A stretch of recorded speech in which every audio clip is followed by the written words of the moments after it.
أعوذ بالله من الشيطان الرجيم بسم الله الرحمن الرحيم الحمد لله والصلاة والسلام على رسول الله وعلى آله وأصحابه أجمعين أشهد أن لا إله إلا الله وأشهد أن محمدا عبده ورسوله رب اشرح لي صدري ويسر لي أمري واحلل عقدة من لساني.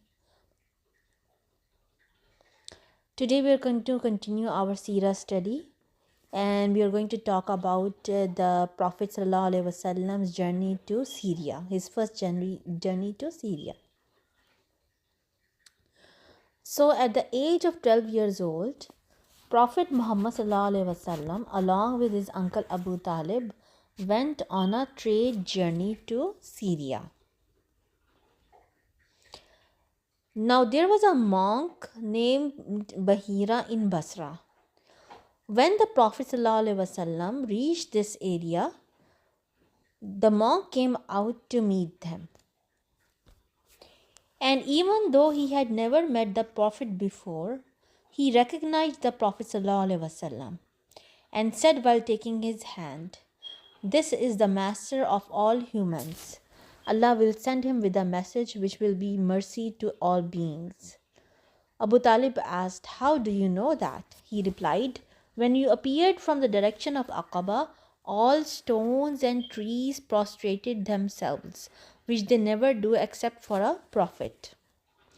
I can also recognize him by the seal of prophethood which is below his shoulder, like an apple.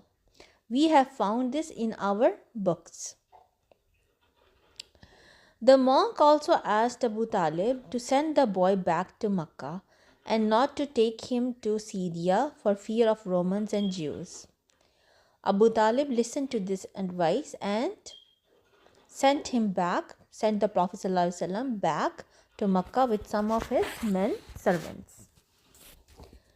So this was the first trade journey of Prophet Muhammad ﷺ.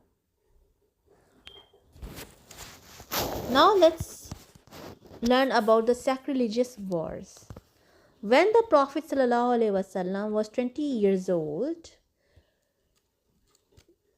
the sacrilegious wars were going on, and the Prophet ﷺ took part in them. What he would do is he would assist his uncles.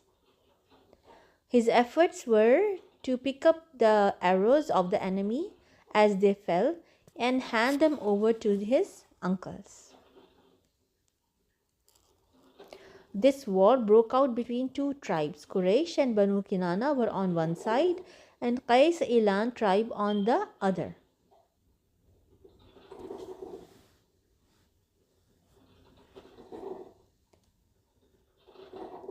Next is Al-Fudul Confederacy. The Prophet ﷺ used to say, "I witnessed a confederacy in the house of Abdullah bin Jadan. It was more appealing to me than herds of cattle. Even now, in the period of Islam, I would respond positively to attending such a meeting if I were invited." At the end of the sacrilegious wars, this confederacy was formed. People of Makkah felt its need for suppressing violence and injustice and protecting the rights of the weak and the poor.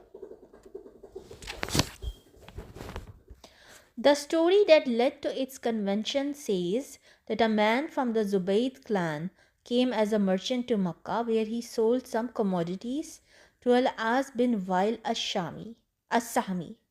The latter avoided paying for the goods. The salesman sought help from some of his allies from the Quraysh, but they paid no heed to his earnest pleas. He then went to a mountain top and began at the top of his voice to recite verses of complaint, giving account of the injustices he sustained. Az-Zubair bin Abdul Muttalib made inquiries into the matter. Consequently, the parties to the aforesaid confederacy convened their meeting and managed to force money for the man from Zubayd out of Al-As bin Wail. Prophet Muhammad ﷺ had no particular job at his early youth, but some reports indicate that he worked as a shepherd for Bani Sa'ad and in Makkah for a wage. At the age of 25, Khadija radiallahu anha approached him to take his to take him as a merchant representing Khadija.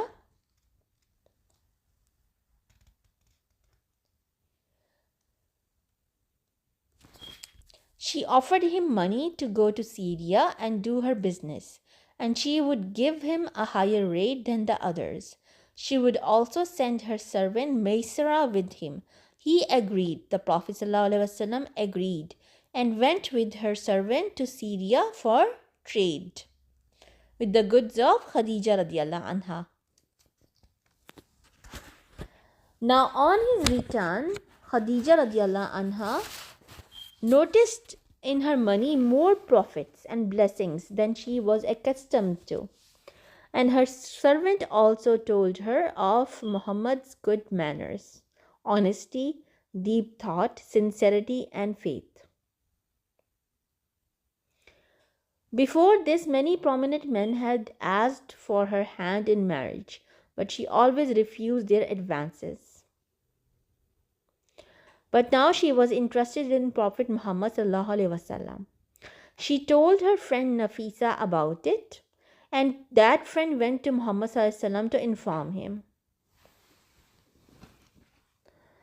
He agreed and requested his uncles to go to Khadija's uncle to discuss the matter. Subsequently, they were married. This marriage agreement was witnessed by Bani Hashim and the heads of Mudar.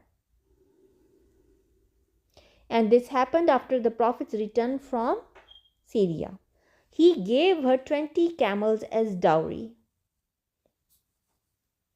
She was 40 years old and was considered the best woman in lineage, fortune, and wisdom. He did not get married to any other woman until she passed away.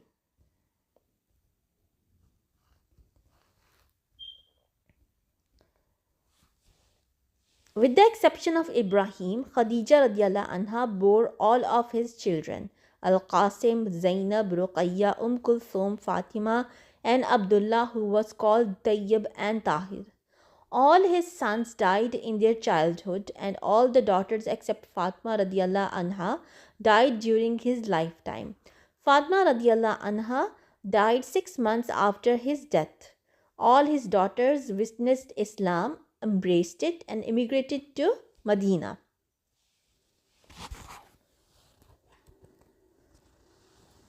So this was our today's Seerah study. Inshallah, we will continue next time and we will discuss about the rebuilding of Kaaba. Okay? Subhanakallahumma bihamdika ashhadu an la ilaha illa anta astaghfiruka wa atubu ilayk.